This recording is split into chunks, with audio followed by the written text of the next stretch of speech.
Congratulations! You have found the Lambcast, the official podcast of the large association of movie blogs, also known as the LAMB. The LAMB is the largest collective of online movie blogs and podcasts with 2,000 members and counting. Every week on the Lambcast, various members of the LAMB community get together to talk about our favorite subject, movies. So bookmark the LAMB and follow us on social media. Be sure to join us each week to hear a lively discussion of films and movie-related talk from our members. Join the flock at largeassmovieblogs.com. I bid you welcome. Enter and listen of your own free will. Hello, everyone, and welcome to the Lambcast, the official podcast of the Large Association of Movie Blogs. This is episode 758, and I'm your host, Richard Kirkham from Kirkham A Movie A Day. This week we travel back 2 centuries to Germany and parts of Eastern Europe as we follow a real estate deal that needs a lot stronger disclosure statement. Examining the documents with us this week are some lambs who took time out from their holiday revels to see Nosferatu and report back to us. First up, as she was first in line, the Lambcast current horror maven, Lisa Leaheey from the Rabbit Hole Podcast Collective. Welcome, Lisa. Thank you for having me. I've been feeling a little melancholy lately, but my moments have passed. Next, it's his second time on the show. I guess that stake through the heart on the first show did not take. Matthew Poirier of the direct-to-video Connoisseur blog and podcast. Thank you for having me on. I'll try not to be, as Emma Corrin said in the film, exasperatingly contrarian on this episode. And finally, we added skeptic and longtime member of the LAMB community, Sean Homrig, to the Cabot Cove Confab to the show because he has seen things that would make Isaac Newton crawl back into the womb. Yes, thank you. I never drink wine. Nosferatu is a 2024 American Gothic horror film written and directed by Robert Eggers. It's a remake of the 1922 silent film of the same name, which was an unauthorized adaptation of Bram Stoker's Dracula. We're going to start with some general thoughts, and then we'll talk about some particulars as we go along. Those of you who are listening, make sure that you stay around at least through the spoiler wall, because there'll be things that we want to be talking about that you'll be perfectly safe in listening to. But once we put up tear down the spoiler wall, I should say, you may want to step away if you haven't seen the film yet. So, general thoughts. Lisa, let's start with you. How did you feel about the film? What were your general thoughts about the movie? Really enjoyed it. I like Eggers. I'm a big fan of The Witch. And so I was looking forward to this because as much as I hate remakes, for whatever reason, this one didn't rankle me. And I think it's because it's Eggers, and I'm like, you know what? This is going to look really good from him. And I was right. It is absolutely gorgeous to look at, and the work he's put into it, I think, is really exquisite. Many different moments where I was like, can I just have a pause button? I would just like to stare at this for a little bit longer if I could. And yeah, I was really delighted in seeing Defoe, because I don't watch trailers, so anybody who doesn't know that, I don't know how you could possibly not know that by now. It's how I introduce myself to people. Hi, I'm Lisa. I don't watch trailers. So when he showed up, I was just positively gleeful. So it was nice to have those kinds of moments while I was watching this. I enjoyed it. Good. All right. Sean, I know that you were not quite as enthusiastic as I saw your note on Facebook. That's why I invited you to join the show. Why don't you tell us what your general thoughts are? Okay, I know this is an Eggers film. Everybody loves him. I don't have the same relationship with him that everybody else seems to do. I've only seen The Witch. I've never seen The Lighthouse. I've never seen the others. The other movies, I should say. I was impressed with this visually, but at the end of the day, it was another remake. And I've always found this story kind of boring. I have issues with almost every single version of the story. So although I agree with Lisa in regards to the visuals, story-wise, I was like, oh, it's the same thing. It's just, you can put lipstick on a pig, but you can't take it to drink motor oil or whatever they say in Texas.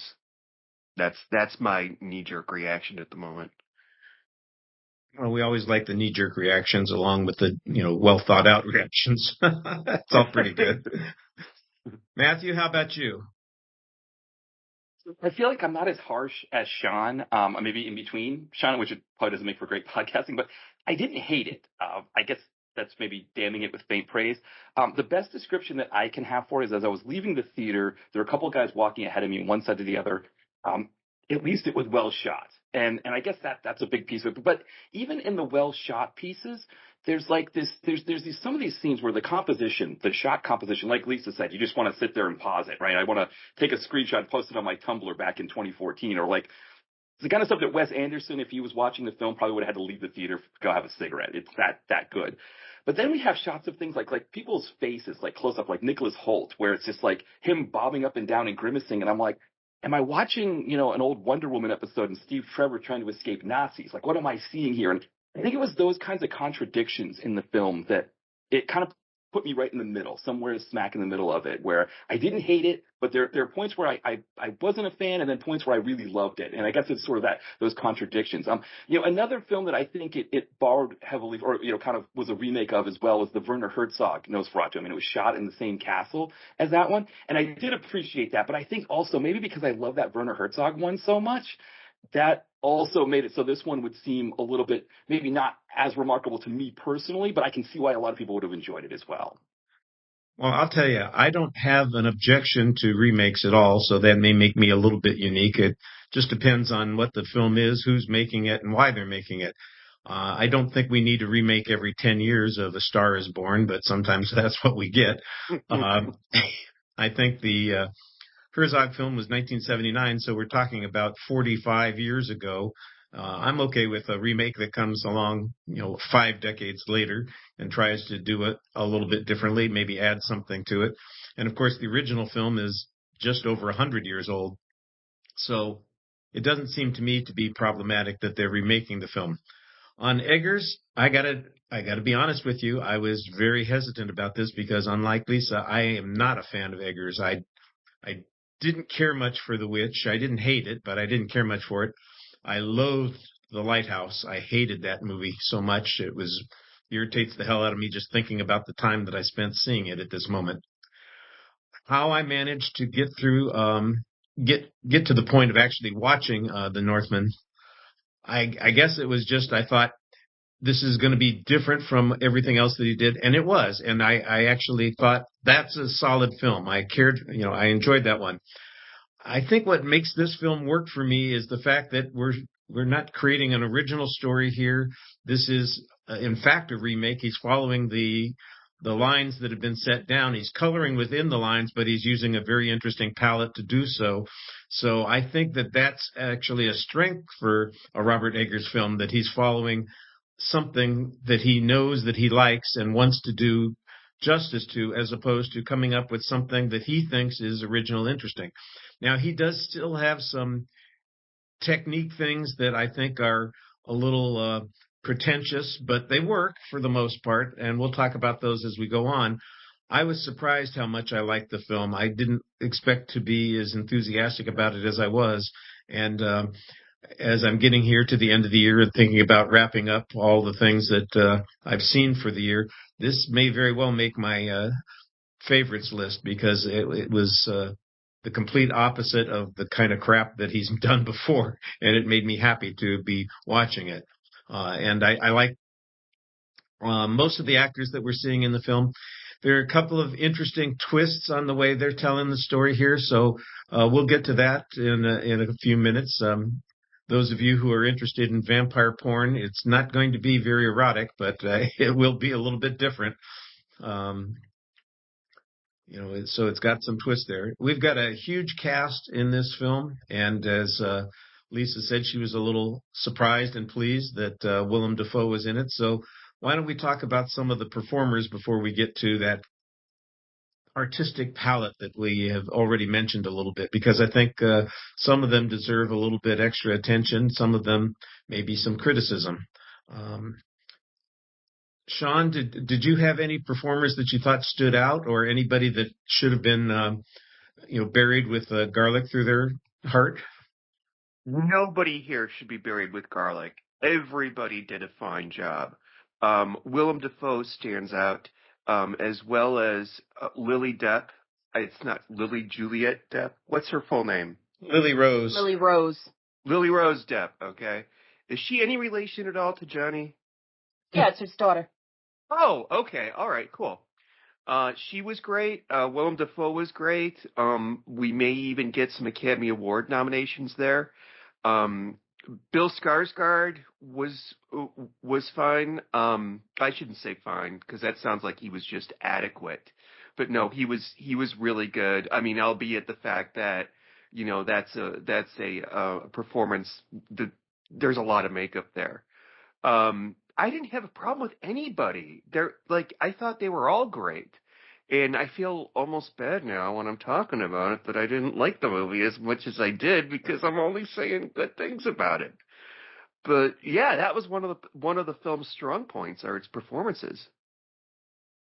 Lisa, is there somebody that stood out for you, or do you kind of with Sean everybody's just doing a good job? I mean, I thought everybody was definitely worthy in the roles. There was some stuff in the third act from Lily Rose that I was not thrilled with. There's a couple, I'll wait for that. But, in general, like, I thought that, she did a good job. I thought Nicholas Hoult did a good job. I really loved seeing Ralph Ineson, as Dr. Severs. He starts speaking and I go back to The Witch. So that might have been bringing you, terrible flashbacks, Richard. But, I liked Emma Corrin as the pseudo second coming of Heather Graham. I just kept looking at her and trying to convince myself it wasn't her. But I really liked all of the actors. The only one I thought was a little flat was Aaron Taylor Johnson. He doesn't work for me in general. Which one was him? Which one he was Aaron? Friedrich. He was the Okay. husband. All right. Okay. He was fine, but there were a couple of lines where it was like, really? That was the best take? Okay, sure. Skarsgård, I actually thought there would be more of him. I mean, I understand, obviously, that Nosferatu lives in the shadows, but I was actually surprised that we didn't see him more frequently, even though we certainly saw more of him in his prosthetic. Is that a spoiler? I guess No, that's okay. I mean, apparently Nicholas Hoult has the prosthetic and has framed it, and so I think this is delightful. It's just funny to me. So I'm like, yeah, great. We certainly see kind of more of him, but not as much of him, if that makes sense. So I don't know. I really did think the acting was good. I really did think it was good. I don't know that I agree that we're going to get nominations out of it. I think you might get something for Dafoe, but I don't know that the others deserve it. Can I add one thing? I'm sorry. Because Lisa, you mentioned Ralph, is it Iverson? Ineson. Ineson. Okay. I was looking at him and I'm like, I know this guy from somewhere. And it drove me so crazy that I did the unthinkable. I actually pulled out my phone in the theater and went on IMDb.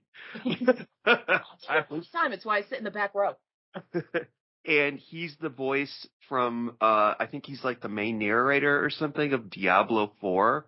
That's where I recognized his voice from. That's all. Oh, I like the fact that you recognized his voice, not his face. Matthew, was there anybody who stood out for you?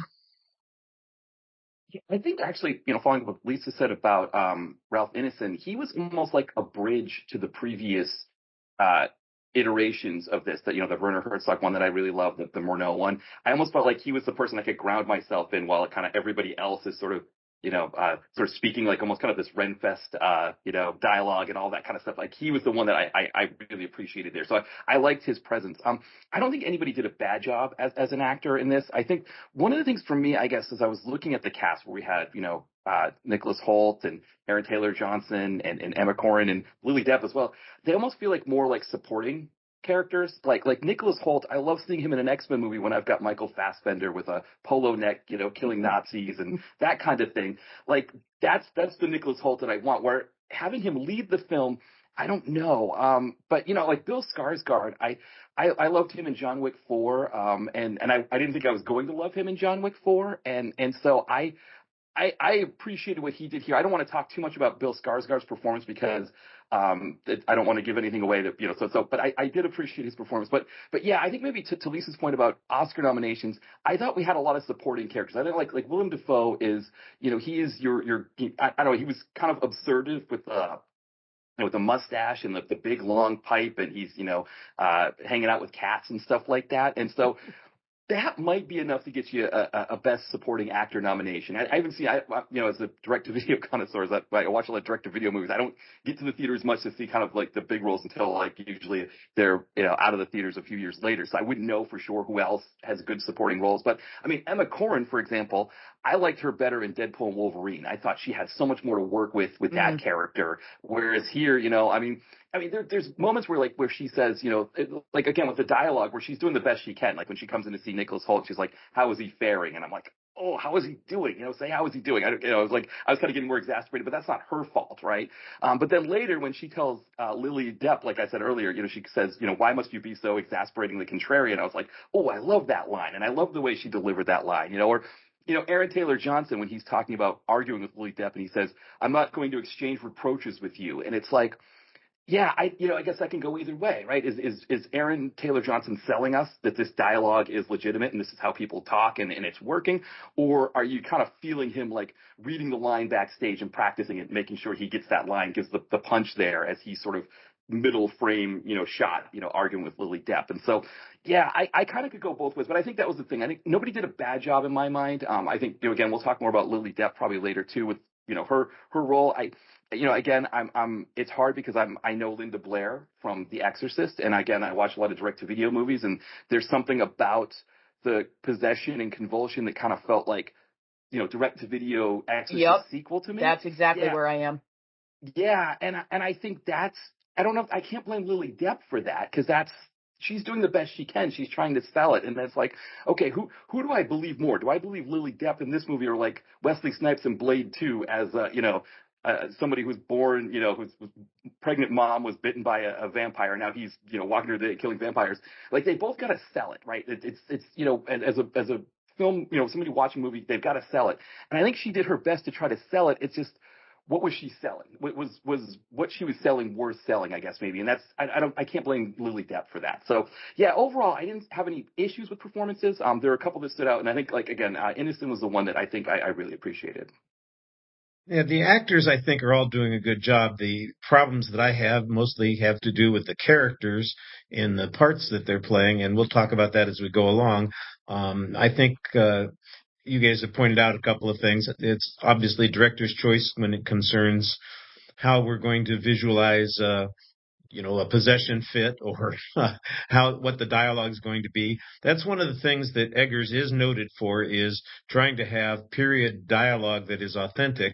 So I assume that he was very careful about how he phrased things when writing the script. And Aaron Taylor Johnson isn't the only one who's having to get those lines out. And he does, like I said, I don't have a criticism of his performance. I do think, however, sometimes, his character is the main problem that I had in the film, based on his obstinance about a variety of things for no particular reason.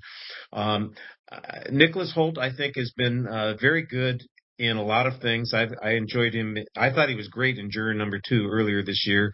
And I think I've seen 2 or 3 trailers recently where Aaron Taylor Johnson's in the movie or Nicholas Holt's in the movie. It seems like they're both getting a lot of work. It would be interesting if Willem Dafoe did get a nomination, since one of his previous nominations was actually for playing Orlok in the Shadow of the Vampire.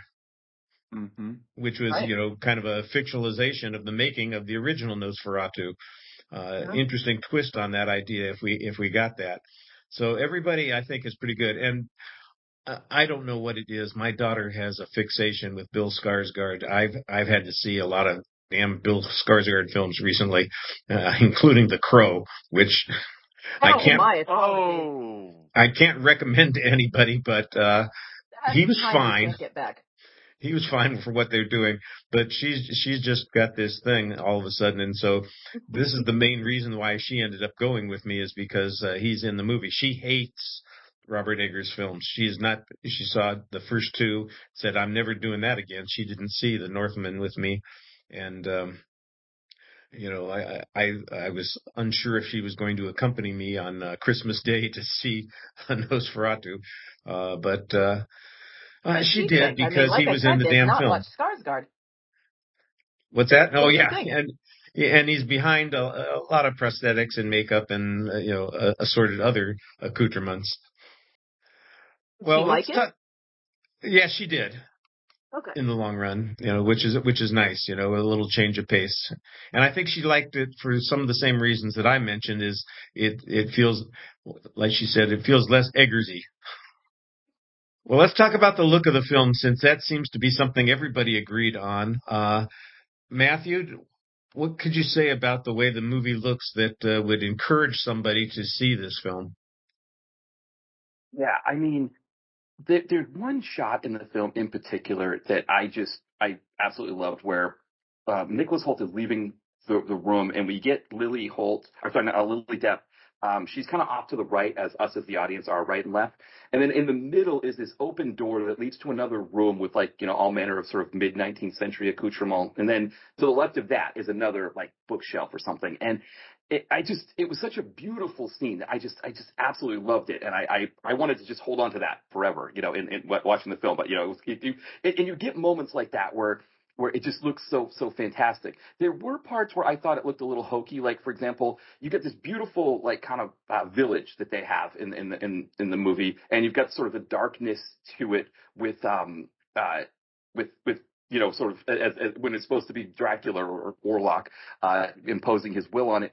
And then he kind of superimposes the shadow over it, kind of going back to the Morneau thing that kind of looked a little silly for me. And I think that was the thing, that sometimes there are things that look a little silly for me. And I like I said, there's the sort of the close-ups on people's faces when they're running and that kind of thing that looked a little silly as well. So it was like one of the many things in the film where there are moments where I just really felt like this is amazing and I want to just bottle this, and other parts where I was like, this isn't really working for me, and it kind of just landed me right in the middle. But I do think it's something that does look really nice, and I think for people that were thinking about seeing this in the theater, who are listening to this and trying to, they're on the fence still, if you were thinking about going to see it in the theater, it definitely looks nicer that way. I wouldn't necessarily think that the best way to see this would be on a home theater or something like that. Yeah, I don't think it's going to translate very well on home viewing. I'm sure that people have fantastic televisions, and if you adjust your settings properly, maybe you'll be able to get the images a little bit. But it really helped me to be looking at a large screen so I could see what the hell's going on in the dark half the time. It's true. I mean, like, I think that people who watch this at home, I think, may be bored by it. It just seems like it's the kind of thing you need to see on a grand scale.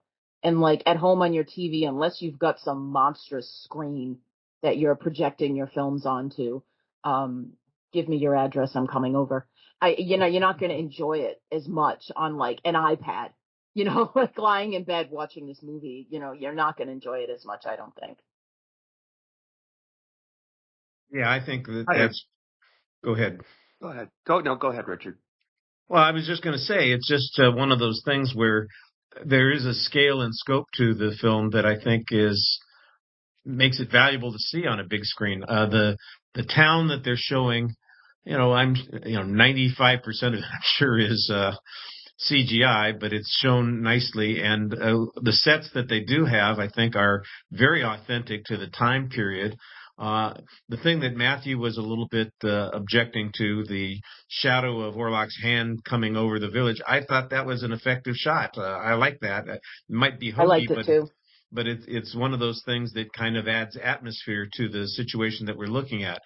I can't say that I want more of the rats, but I like the fact that there are so many rats in so many scenes in the film, because it really feels like that's kind of what's going on at this time period. They're a little fearful of the Like, the plague. Thank you. That's definitely Herzog there. That was, Herzog's one has rats everywhere. And so that was one of the things I appreciated, was that he kind of pulled from Herzog there. I am glad that he put the names back, though. Like, the Herzog names were all reversed, and it bothered me. Whereas this, it's funny because like I'm getting these names, but in my head I know Dracula so well. I keep thinking of Defoe as Van Helsing. It's to the point that I have to look up his actual character name. Well, there's 5 names, so no wonder I don't remember it. Professor Albin Eberhard von Franz. No wonder that didn't stick.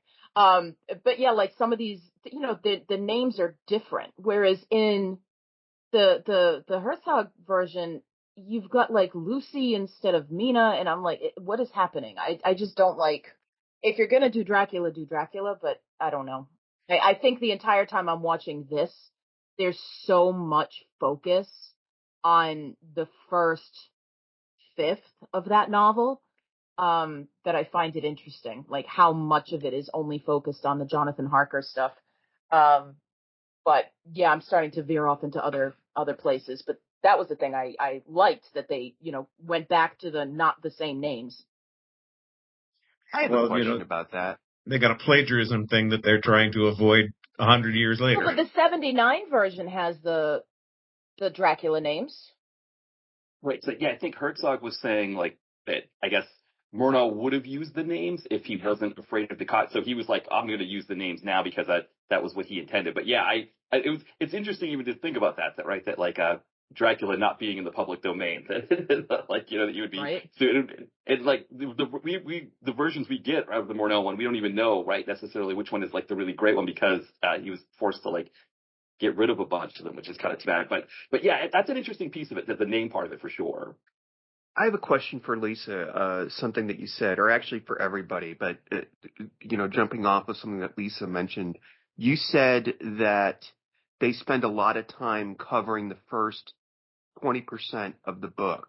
Yeah. The first 20% of the book, is that everything with, I don't know, Thomas or Harker, or whatever his name is? Yeah, Jonathan Harker. Like, the book is not focused on him at all.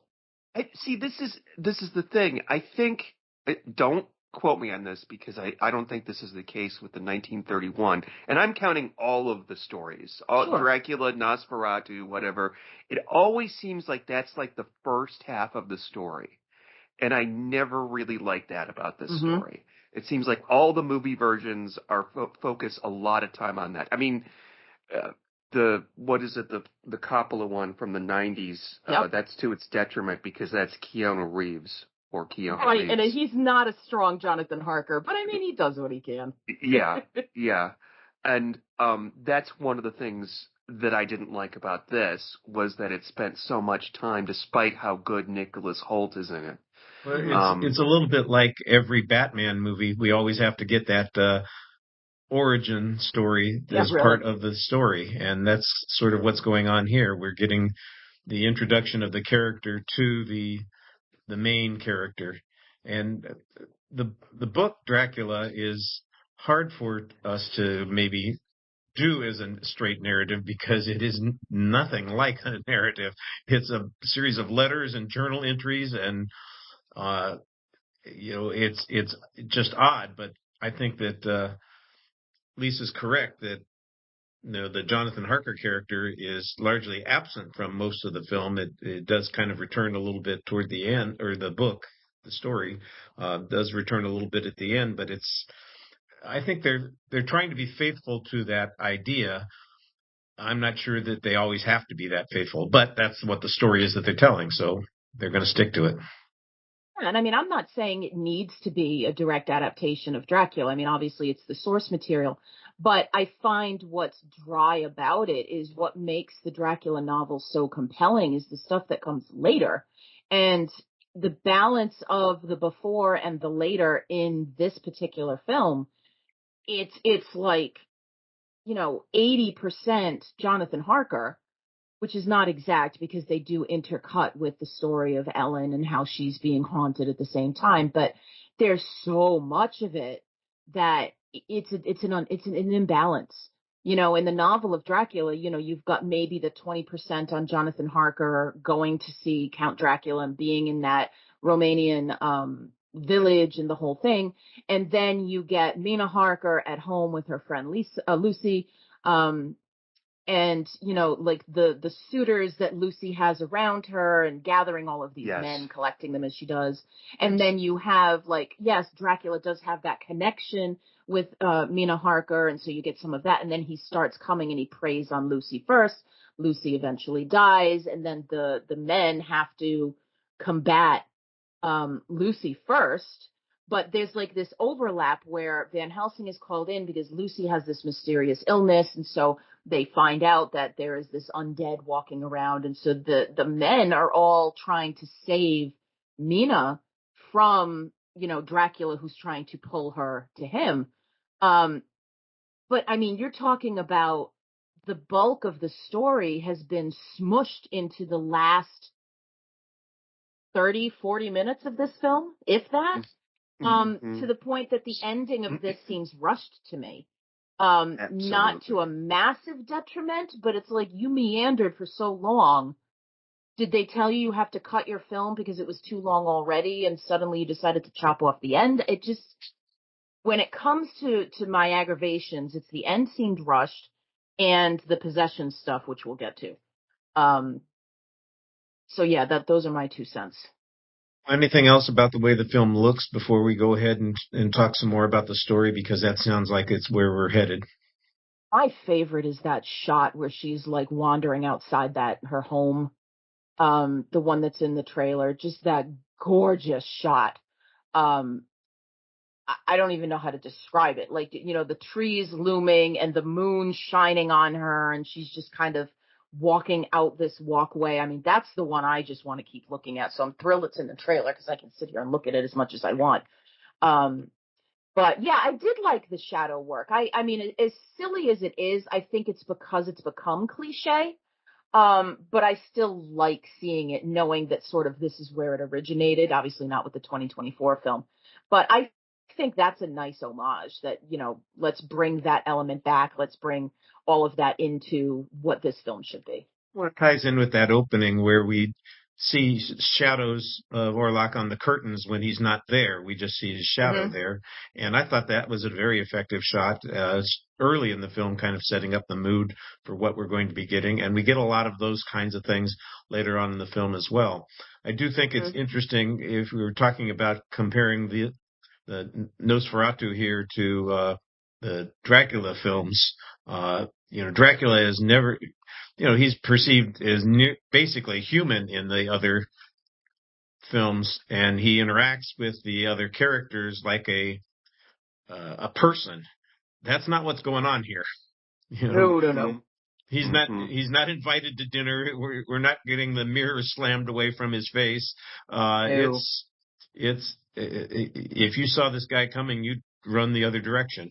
And I did like, also kind of talking about the visuals, I did like the way that when Nicholas Hoult first comes to the castle, we don't see Dracula right away, and it's very poorly lit, which in a sense, I think that's Eggers trying to be more realistic too, because, how many movies do we watch when somebody lights one candle, suddenly the whole room is illuminated? And yeah, and I appreciated that he used that as a way to sort of obscure Orlok before we see him. Now, maybe when we get to the more of the story, I'll talk about kind of what my thoughts on how Dracula or Orlok looked, but I did like that it was obscured a lot, and that we slowly get it revealed as the light kind of, as our eyes, it's almost like he has this effect where it's almost like our eyes get tuned to the low light, and like slowly Dracula, with each scene, he's like slowly revealed a little bit more, almost as if like Nicholas Holt's eyes are adjusting to the limited light that was there, so that was something I really appreciated as well. I loved that whole sequence when, like you said, that first setup there. The shadows are great, but I loved the way they worked, how Orlok is walking around the room. And it's like, he blinks into this space and he blinks into that space and he blinks into this space. And I loved that whole situation, that incredible disorientation that Thomas feels. And just how he's caught up in this, what the hell have I gotten myself into? Well, let me warn everybody now. We're about to tear down the spoiler wall because we're going to talk about the story in a little bit more depth. And if you haven't seen either the previous versions of Nosferatu, or you want to remain ignorant because you ignore trailers ahead of time, like some people we know, this would be the time to tune out and come back and listen to the rest of the show after you've seen the movie. Everybody who's seen the movie or anybody who doesn't care about being spoiled on the film, here we go, because we're going to be talking about some of those story things. And I'm going to start with what I would call the elephant in the room, except it's not quite elephant size. This is a story that emphasizes the sexual assault more than I think I've seen in any of the other films. It's the time that Orlok is taking care of Thomas. It's almost like a sex act being performed on him. They're not biting the neck. He's chewing on his chest, and he's gyrating and thrusting, and it looks pretty gruesome.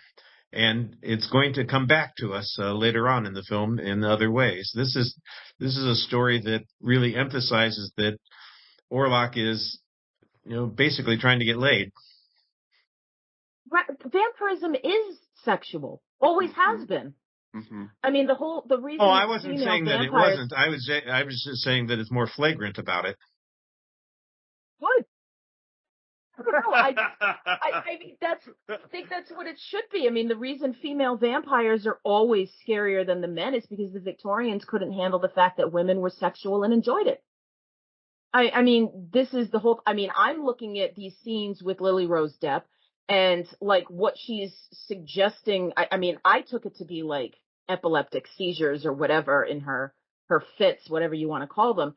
But I was like, oh, that's a kind of fit that some people wouldn't shy away from. Like the grunts and the moaning and the very close ups. And I'm like, oh, I see exactly where you guys are going. Like it seems a little vampirism 101 to me. Like, hey, did you know vampirism was about sex? Guess what? I'm going to make sure you know it with a brick over your head. But what's more important is that Nicholas Hoult Thomas is really into it. When she's possessed for that in that one scene, she snaps out of it as soon as they start, doing it. But he's into it, and I don't know if that's because he's already been hypnotized by Orlok, or whether that's just something he's into in the first place. I say all of the above. Okay. And one thing too about that sexual aspect to it, I don't want to always keep going back to the Herzog one, but one of the things in that final scene of the Herzog one is that you've got Klaus Kinski copying a feel on Isabelle Adjani, and I don't know if that was something that she consented to necessarily, or if it was more like he did it and she was like, we need to get the shot, and she just went with it.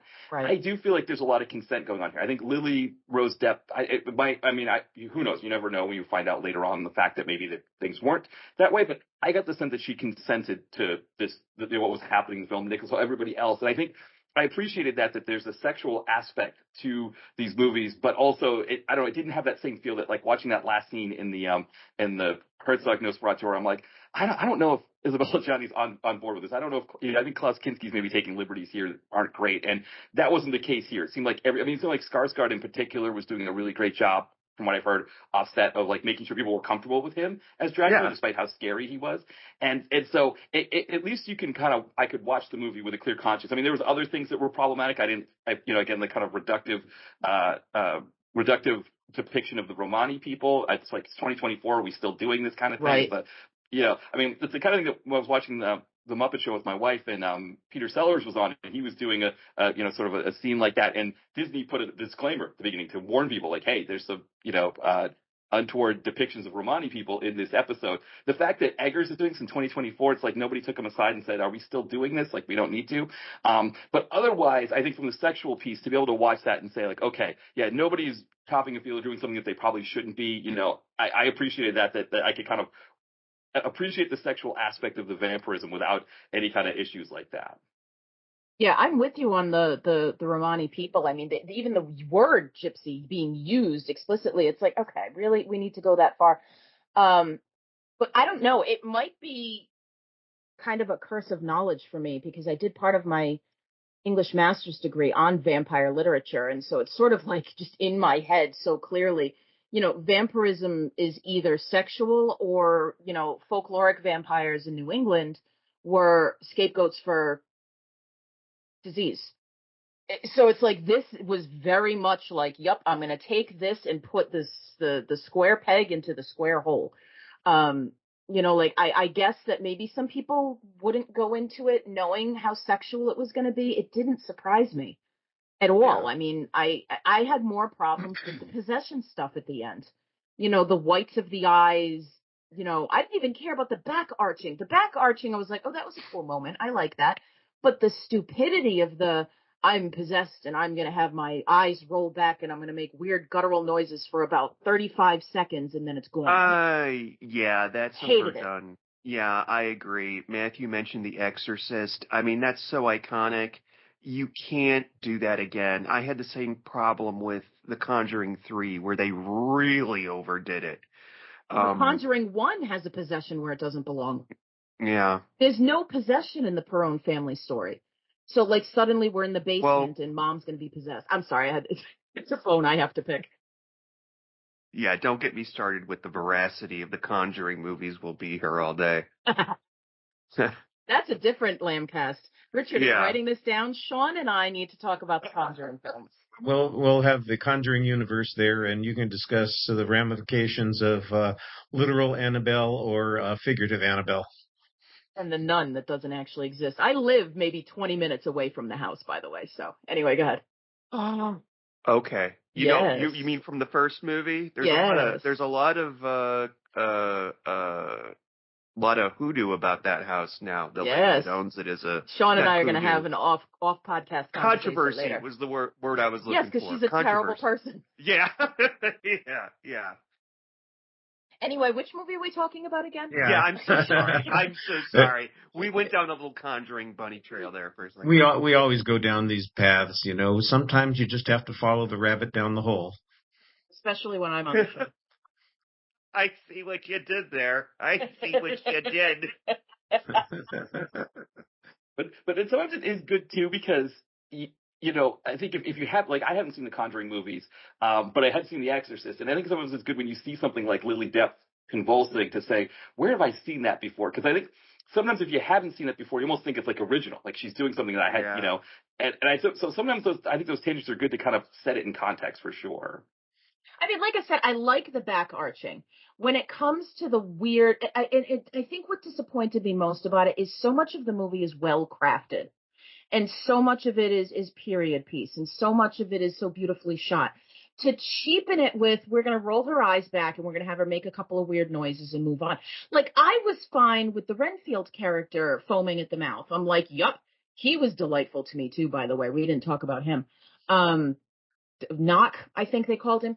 This idea of him being tormented and mad and how he's falling apart in this situation. But Lily Rose Depp, like, I was okay with the seizures. I was okay with the back arching.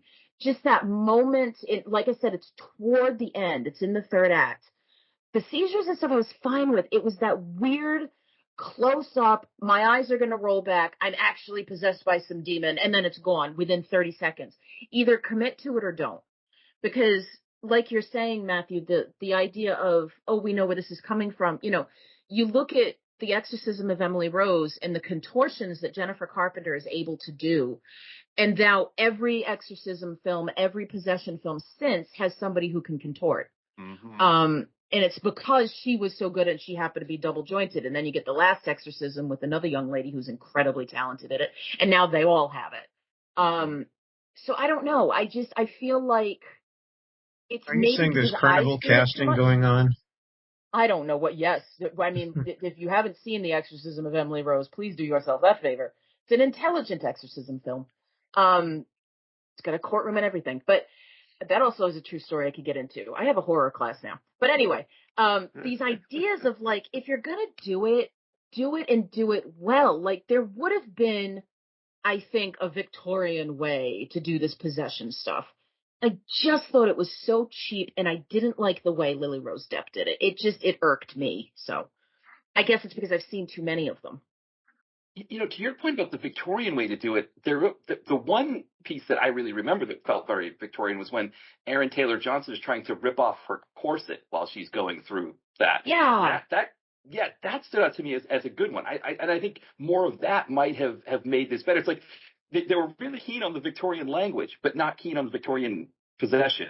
And so, yeah, I agree with you. The other thing for me, I should say, part of the reason why I think that stuff didn't land well, I was already in kind of a goofy mood because I'd seen the trailer. One of the trailers was the new Wolfman movie, and the jump scare. Don't say too much, in that. please. Don't say too much, please. No. I didn't look at it. Okay, I don't even know what the jump scares are. I'm sorry. No, but I was laughing at it because it was so predictable. I was laughing, and I was in a goofy mood through the movie. So like when the possession stuff happened, I was I wasn't laughing out loud, so I wasn't a bad theater patron. But I definitely was laughing at certain points of it. And I think that might have been my fault more than the film's fault. Well, no, because clearly if you found it, I mean, you weren't laughing at other parts of the film. So clearly something wasn't done well if it's making you laugh that way. I mean, I laugh in delight. I was talking to myself when we were getting to the professor, and I'm like, give me Defoe. Give me Defoe. And I was trying not to say it too loudly because I get too involved. But yeah, oh, Sean, you don't even know. But I mean, I do laugh at things. I laughed at stuff in the film because I thought that some of the quips were amazing. Well, Lisa's standing before death. She's never been so happy. What took you so long? Actually, I would like to be able to say that. I would like to say to death, what took you so long, because I was here so long. But anyway. Yeah, I don't know. I'm fascinated by things, and I react to films because when I'm delighted, I show it, Poor guy next to me who's talking to his wife the whole time can deal with me being delighted. I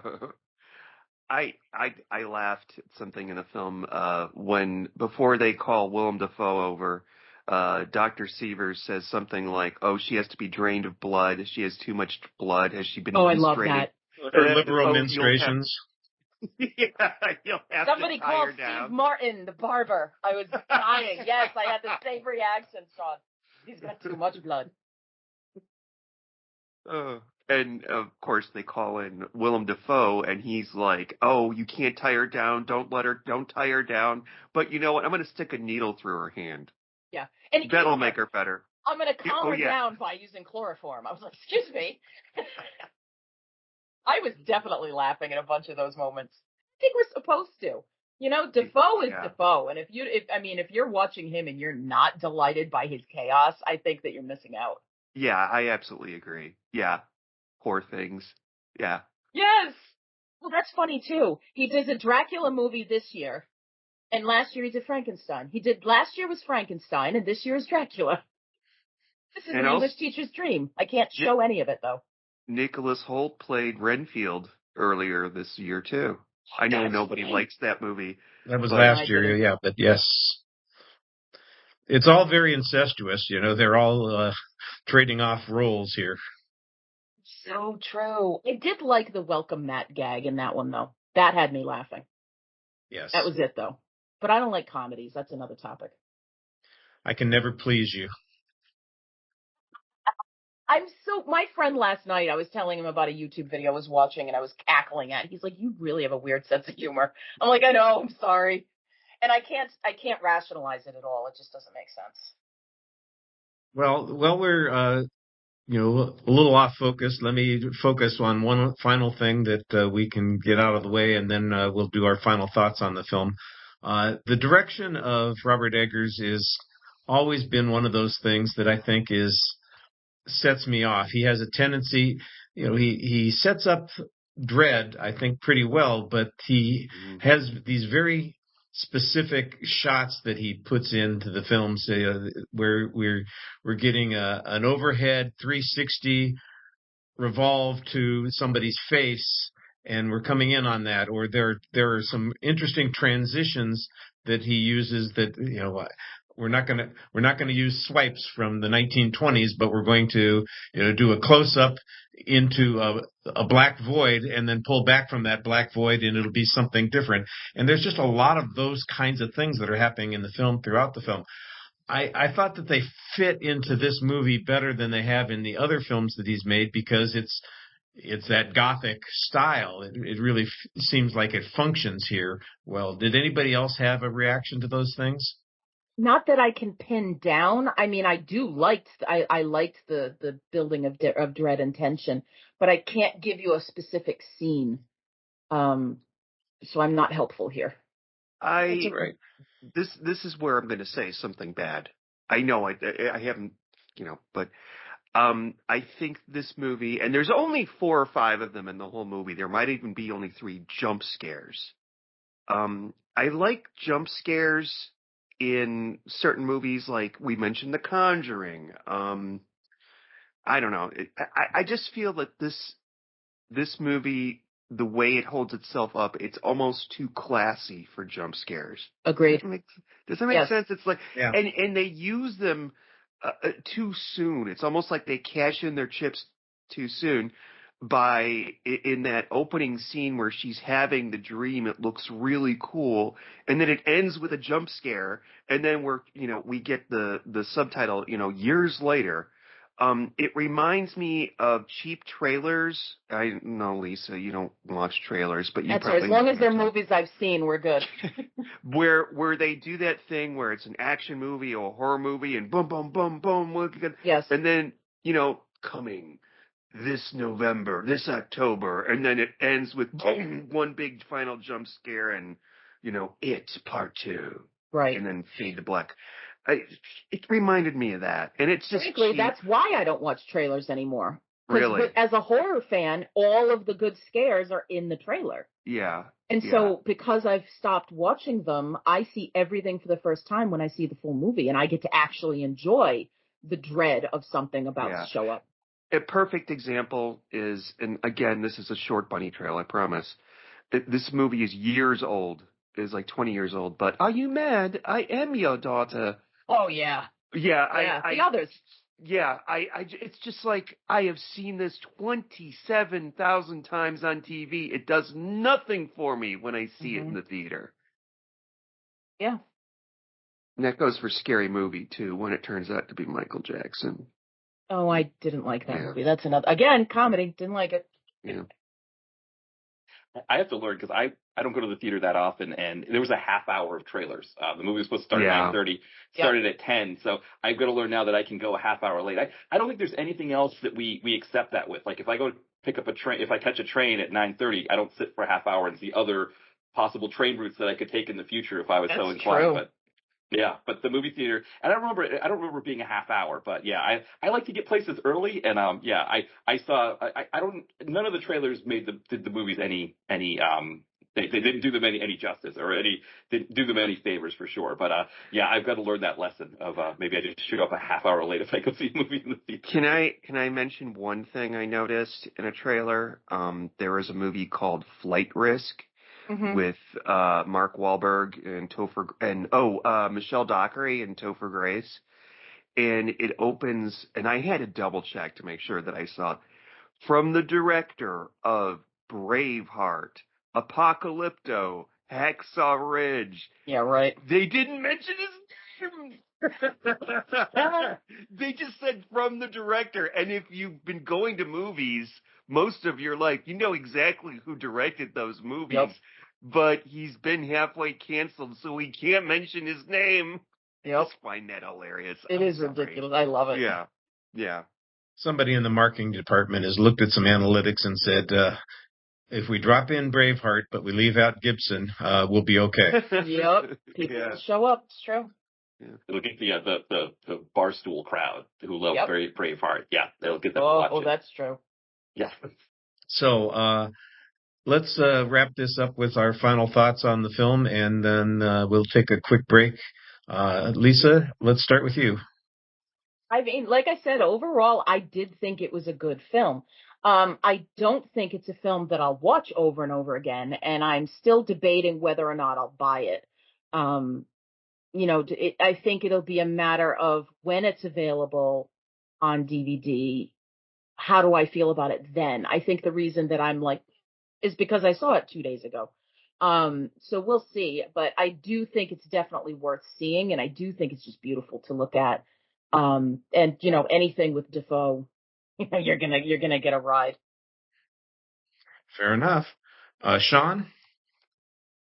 I have to see this again. When we do these podcasts, a lot of it, Richard, you asked me to join yesterday But when I saw the movie on Christmas Day, I wasn't planning to do a podcast about it, so I didn't make that mental checklist. Okay, gotta mention this, this is good, this is bad, that type of thing. But I want to see it again, really bad now. But I think I am going to get it on 4K. This would be great in 4K. That's true. I know y'all said just seeing it at home doesn't do it justice. I will watch it on the good TV, and by that I mean the TV in my man cave that is adjusted to my needs. No phones allowed, and no light allowed. I love it. I'm coming over.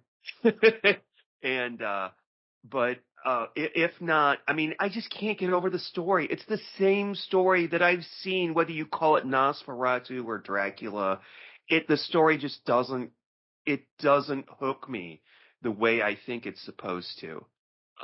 It does. You know what? And Matthew, you've mentioned the Herzog version several times.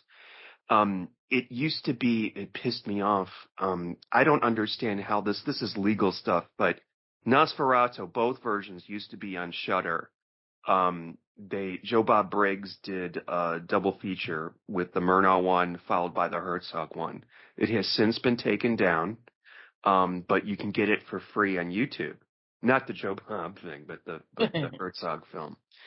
And I started watching it. I knew I didn't have enough time to finish it, but I really liked the feel of that movie. And it's almost like, what's the album cover that has the babies crawling over Giant's Causeway in Ireland? It felt like that. It felt like you've got these figures shambling in this Led Zeppelin natural album cover, isn't it? There you go. Yeah, Led Zeppelin. Yes. That it had that kind of visual to me. Like these are like cutouts of people that are in ultra natural surroundings. I have to finish watching it. I just haven't had the time. But yeah, I'm gonna see this again. I wasn't really wowed about it. And it was another problem is that we wanted to go to the movies on Christmas Day, and this was literally the only thing that we could agree on. And because Wicked apparently was not an option, I would have rather seen Wicked on Christmas Day. I know you don't need to know all these details, but sometimes it affects the way that you're going to talk about a movie afterwards. The details are all that I care about. You know, I'm about people's stories about going to the movie, sometimes a lot more than the movie itself. Oh, I've got some good ones for you. Let me tell you. Tell me about Murder on the Orient Express. I got that movie. That's my favorite. Ooh. There were so many children at the theater, and I'm like, they must be seeing. I couldn't figure out what they were seeing because Wicked has been out for so long. Mm-hmm. I'm thinking, well, maybe it's that. And then the Mufasa movie came to mind, and I went, oh, that's what it is.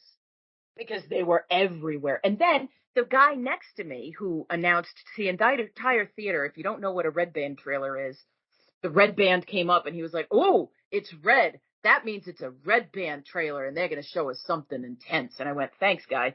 I'm never going to that theater. I hate these people. You have to go to Homo Draft House. Well, the theater. Well, I don't have those where I am, but there were no seats. Like I bought my seat 2 weeks ago, and it filled around me.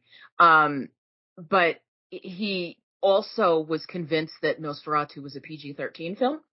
And even at the end of the film, he and his wife were talking to each other going, wow, that was a really hard PG-13. And I'm like, dude, this is not a PG-13 movie at all in any context.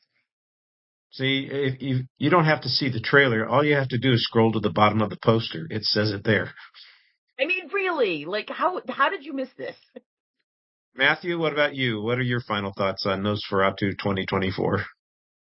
Yes, I mean, just from my theater experience, I went to the 9:30 a.m. matinee the day after Christmas, and I skipped my coffee because I didn't want to potentially have to go to the restroom. And so maybe that made me a little crankier for it, but I didn't hate it. Like I said, I enjoyed it. I think a couple of final thoughts. The Dracula, just to kind of, now that we're into the spoilers territory, the mustache was definitely giving me like a Frank Zappa vibe thing. And yes, you're so right. You are so right. And I had Valley Girl in my head, which maybe explains my age, being born in the late 70s. That's the first Zappa song that comes to mind. So my friend had it on a mixtape when we were in high school. So I had Valley Girl in my head, which probably mixed with the Lily Depp thing of, like gag me with a spoon and stuff like that, like probably wasn't helping things either. But also Robert Eggers, he grew up about a half hour north of where I grew up. So he grew up in Lee, New Hampshire. I grew up in Kittery, Maine, Portsmouth, New Hampshire. And actually my sister lives in Lee now. So I hadn't seen any Robert Eggers stuff. I didn't even know, I knew The Lighthouse, but I was like really rooting for him. So in a way, I think I was easier on this movie than I potentially could have been, seeing how cranky I was, because I wanted to see like a local guy, do well. I live in Philadelphia now, where my wife lives. We have so many directors and things like that, so it's not a big deal for her. But for me, I was excited for him. And I will say, despite being kind of like, I didn't hate it, kind of on the fence about it, I do think, kind of to Sean's point, I think you got to at least see it in the theater once if you were planning to see it in the theater. So if you had this on your list of movies to go see to the theater, don't skip it because maybe we're a little bit tepid on it. I think you really should go see it, at least to get it out of the way once. But then, yeah, maybe after the fact, 4K or something like that, you might find a different experience. But yeah, I didn't hate it, I guess, and I came out of it feeling like I had a good time. It's kind of like in a 3-star range for me. If I can add in one more silly thing to help Matthew feel a little better about his references, and I mean, Sean's bringing up Joe Bob Briggs. I'm a Mystery Science Theater fan. And in the very beginning, when Orlok is like in Ellen's brain and he says, "you," I immediately started singing Soulja Boy.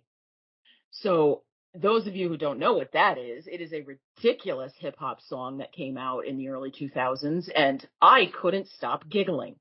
So if no one in the room here seems to know what that is, because none of you reacted, you need to go to YouTube and hear what this thing is. And that's what was playing in my head. So Matthew, you're not alone. It was actually Rammstein.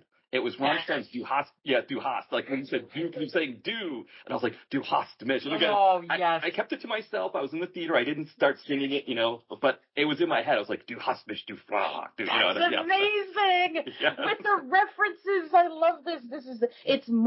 It actually works better than mine, because at least yours has some German origin. Right. All you need is a little bit of that harsh German accent and a few Deutsch words in there, and suddenly we're off kinds of tracks, off the beaten path, so to speak. But I minored in German in school. Maybe I can leave with this sentence I learned.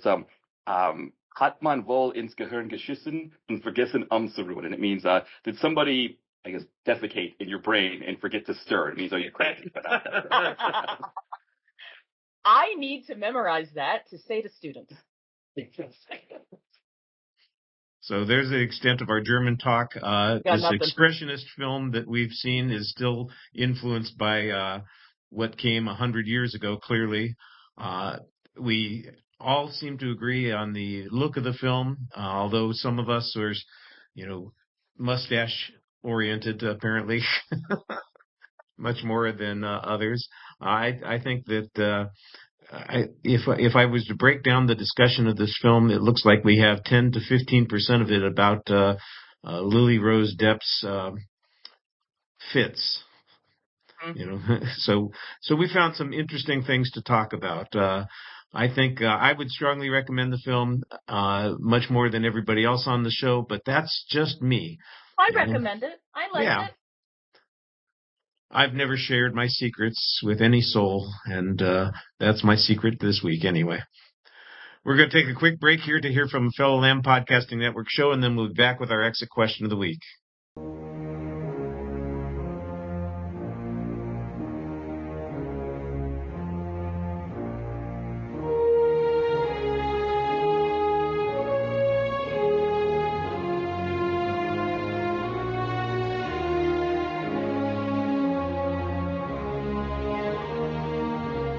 Listen up, ladies and gentlemen. Our podcast, The One-Armed Minute, will cover all 130 minutes of the classic 1993 action thriller, The Fugitive, 3 minutes per week. Average length of each episode, including guests, is approximately 30 minutes, giving us a total expected running time of 65 hours. So what we want out of each and every one of you is to listen along with us for the next year to our hard target search through every plot detail, character breakdown, guest segment, movie trope, Star Trek reference, and corny joke in each minute. Episodes go up starting on January 1st, so please stay subscribed and recommend this podcast to all your movie-loving friends. Your podcast name is The One-Armed Minute. Now go listen.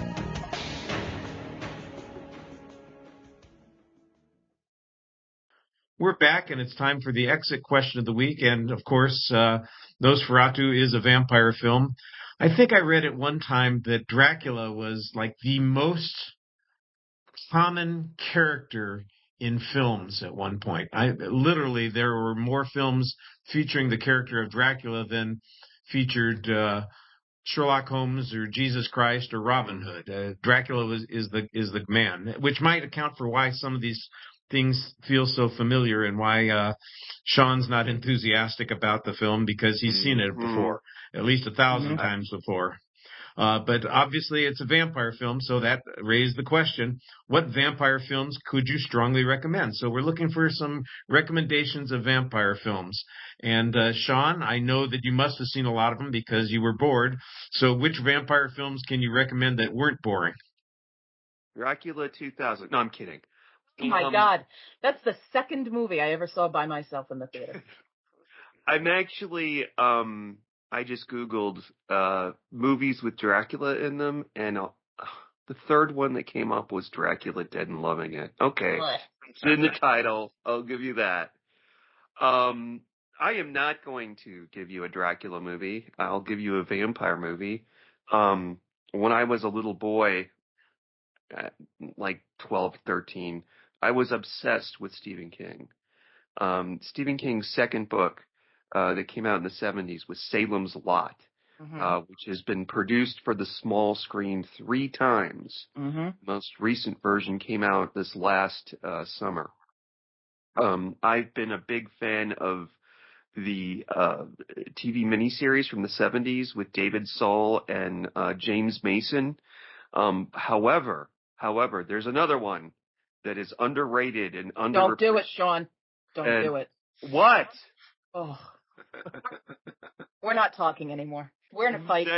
That's the 2004 version of Salem's Lot, starring Rob Lowe and Donald Sutherland. He did it. I bought this a million years ago on DVD. I never watched it because I thought it would be bad. Yes. And I just popped it in one day, and I don't know, I really enjoyed it. I thought it was so underrated. You know, there's a whole handful of other movies I could pull out. This is the most recent vampire movie that I enjoyed. I'm more into werewolves than vampires, you know, because it's kind of like, what was that movie where Christopher, what's his name? He says you're either a Beatles fan or an Elvis fan. I'm more of a Beatles fan. I think that's true with vampires and werewolves. So maybe since I'm more of a fan of werewolves than vampires, maybe I'm not the best person to give advice on what are good vampire films. But that's my pick of the week. The 2-part Salem's Lot miniseries. I think it was on TBS or it was FX. TNT. TNT? Okay. But yeah, that's what I would suggest. Very well done. Very well done. Really liked it. Never knew that Rob Lowe could act. Lisa, would you like to retort? I don't care for it at all, but can't tell you why because I don't remember. I saw it and I disliked it and I purged my brain of it immediately. But yeah, no, I am with Sean as far as that novel and the original miniseries. I think that was exceptional. The one that HBO just did was okay. It was okay. It's not great, but I don't think you're touching the original. So, but I'm also a junkie for the Stephen King miniseries films. So, yeah. Well, Lisa, what's your recommendation? I only get one. You can have more than one, of course. Okay. So the first one that comes to mind for me is the original Let the Right One In from 2008. You know, we had the American remake, Let Me In, that introduced me to Chloe Grace Moretz. I know other nerds in other realms knew her from Kick-Ass. But I think Let the Right One In is so brilliantly done. The pool scene alone is just incredibly remarkable. And as vampires are sexual, when we're dealing with like 10-year-old kids, It's more about love and like isolation and connection. And I just think that this is such a beautiful story. For a vampire film, it's not what you expect it to be. I mean, you do get your blood and gore, but it's not, this eviscerating kind of film. To go in a completely other direction, and this is where people are going to come at me with pitchforks, Sean. I'm also going to recommend the Donald Sutherland classic, Buffy the Vampire Slayer.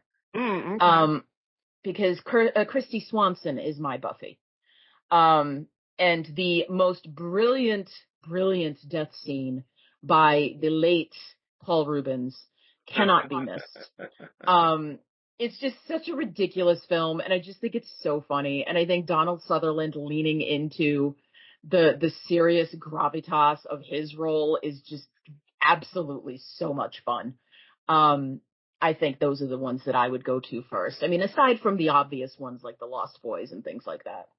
Oh, and Monster Squad, which is another really good one. Oh, one more. I'm sorry, one more. One that like people may not know. There's a found footage film called The Monster Project, which I love, and I don't think enough people know about. But you have these people who decide that they're going to find real life monsters. And so one of them is a vampire, somebody who lives as a vampire and drinks blood and the whole thing. And like, there are people who live this way. One of them is a skinwalker, and one of them is, I believe she calls herself an onryo. Like the Japanese, spirit kind of thing. I might be wrong on that. It's been a while since I've seen it, but No, that's right.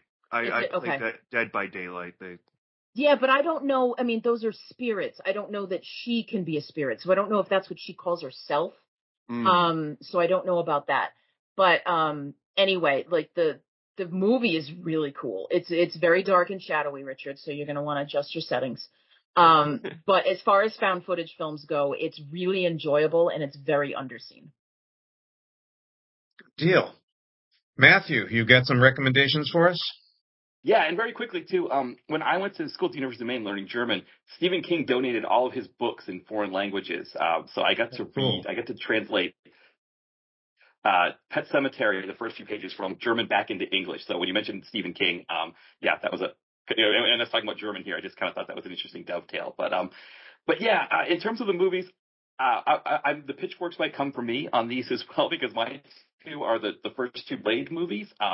In particular, the second Blade movie. It was directed by Guillermo del Toro.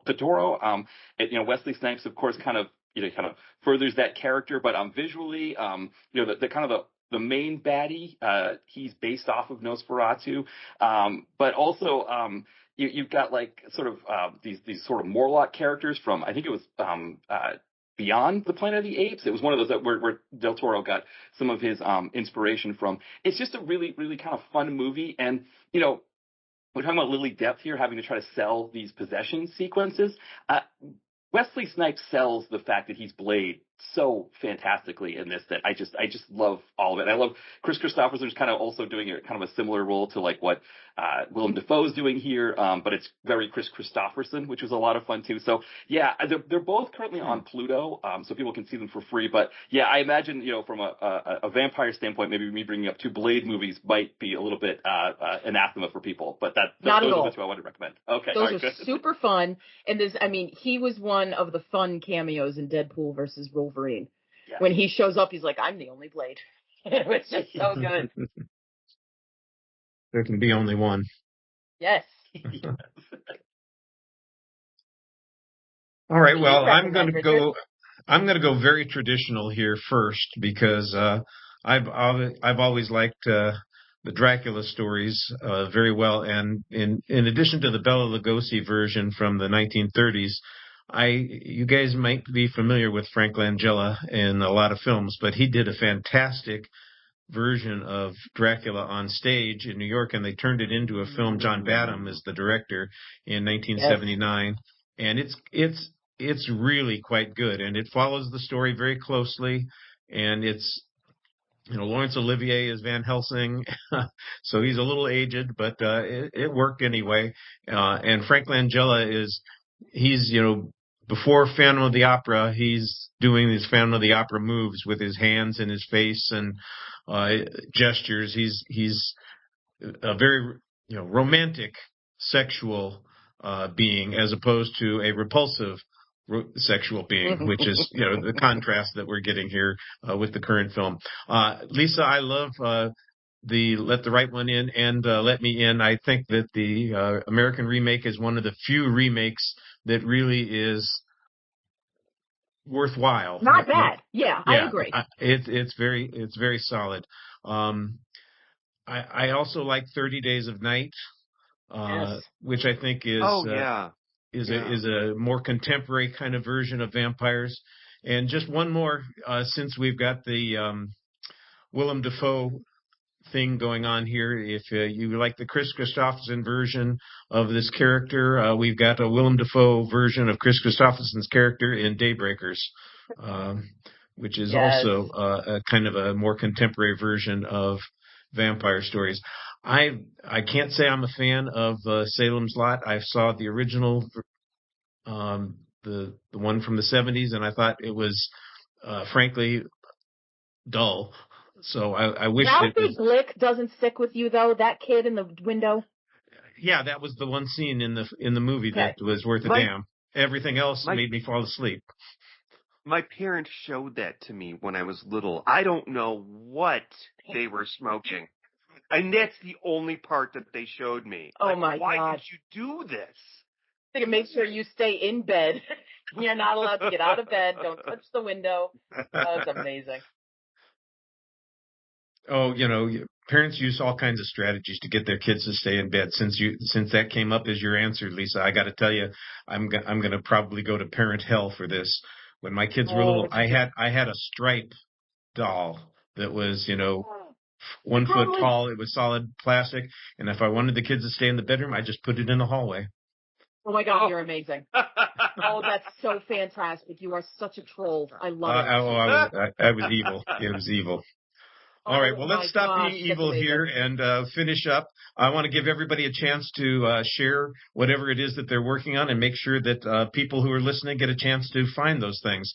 So, Matthew, we'll start with you. What have you got going on the DirecTV Connoisseur site and podcast? Yeah, so the site, dtvconnoisseur.blogspot.com, that's really where you can find everything. And then, of course, the podcast is on all your major podcatchers. So if you type in DTVC podcast, you'll find it there. But yeah, we're kind of covering as much direct-to-video stuff.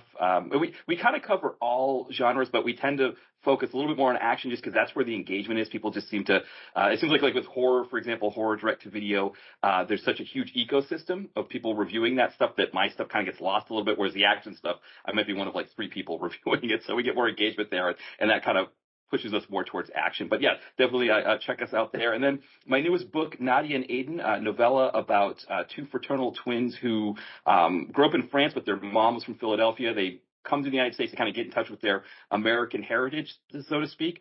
That's available on Kindle, Kindle Unlimited, and paperback now. So if you just type in Nadia and Aiden is spelled A-I-D-A-N because it's like Nadia reverse. You can find it on Amazon there. Just type it in search. It should be the first result that comes up. But yeah, if anybody wants to check that out as well. Sean, do you have something that you would like to promote this week? Yes, I have a new podcast. It is not on Apple Podcasts yet. It's still pending with Apple Podcasts. The first episode technically dropped, but it's called Circumventing an Inside Number 9 podcast. Inside Number 9 is a British show helmed by Reece Shearsmith and Steve Pemberton. Judging from your discussions, I think you would all enjoy this show. It's on BritBox. It's a half-hour anthology show that's it's clever anyway. And I also co-host the Best Picture podcast. We're currently doing the year 1970. Our episode on Love Story drops on Monday. So if you really want to hear me hate a film, there you go, Love Story. And also the Cabot Cove Confab podcast, which new episode drops on Monday, and that's about Murder, She Wrote. So, yeah, that's all I got. Love means never having to say she wrote murder. Yeah. Lisa, how about you? I like Inside Number 9, Sean. I haven't seen a lot of it, and I don't have BritBox, but I did see a few episodes, and it was very cool. So I'm Oh, yeah, it's great. throw some support your way. Yeah. Very thank cool you. show. So you can catch me on Pictures and Conversations, a rabbit hole podcast book club. And we release episodes on the 20th of every month. We recently released our retrospective of what we've been reading over 2024. And heading into 2025, our first episode, which drops on January 20th, is on Peter Kline's Paradox Bound. And then, of course, we'll be going through more books throughout the year. The Gift of Horror is kind of on hiatus. I don't quite know what's happened there. I think Jason is on too many podcasts, and so one of them had to take a hit. But you know, I like to make a career of being on other people's podcasts, so we can just go with that. I think you won't be able to get away from me. You'll very innocently turn on a podcast, and whoop, there I am again.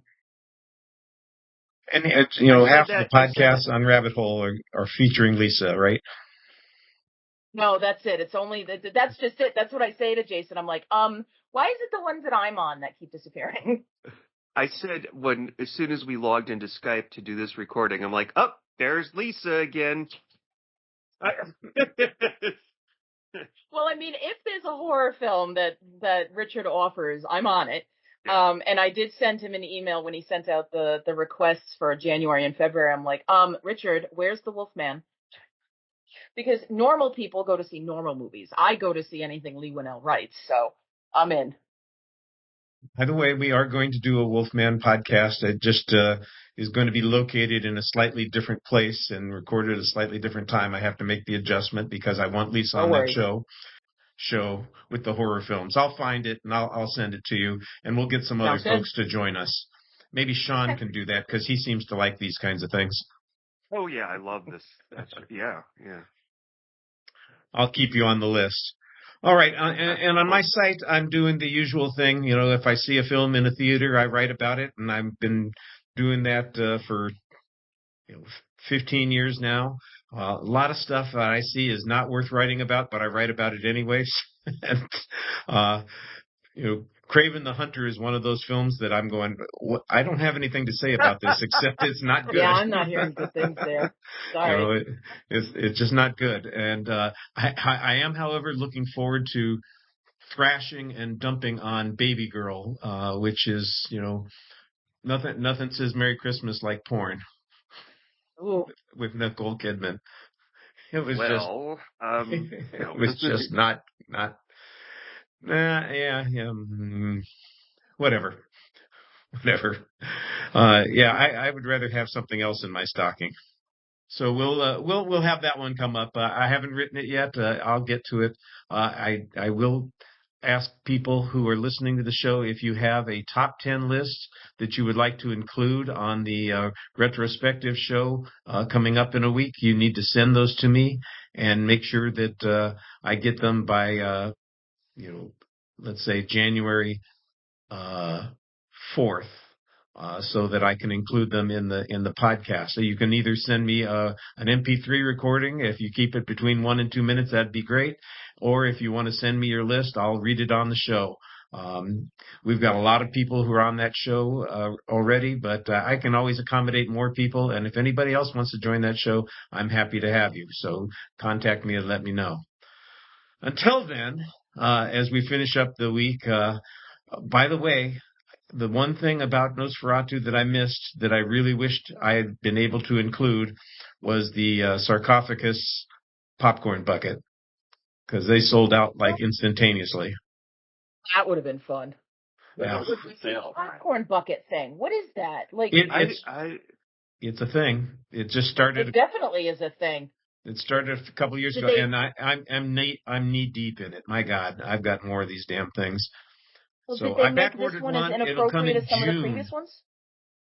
What's that? Oh no, this one looks cool. They didn't make this one inappropriate like some of the other ones. I mean, the internet has been all over these things. Oh yeah, some of them are a little. The Dune one, people are having way too much fun with. My friend traveled all over the Dallas metropolitan area to different theaters to get the Alien Romulus one, which I still don't get it. But the Nosferatu, I like the movie, so I don't know why you want a popcorn bucket for it. Well, the Nosferatu one looks really cool, though. Yes, nothing. One more thing to collect dust. That's it. Well, I'm a dust collector apparently because I like to have stuff sitting around. I like my stuff. I'm with you on that. I have plenty of stuff, but personally, it's not going to be the popcorn buckets, but that's okay. Oh my. Well, all of us popcorn connoisseurs appreciate it. And I appreciate all of you showing up this week. Thank you very much for being with us this week. And everybody, will catch you next time on the Lambcast. Thanks, everybody.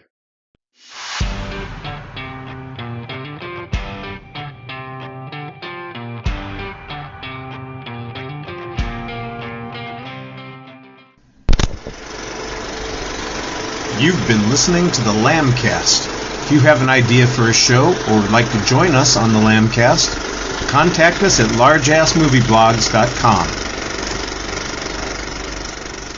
Find us on Facebook, just search for Lambcast, or on X, formerly Twitter, at Lambcast.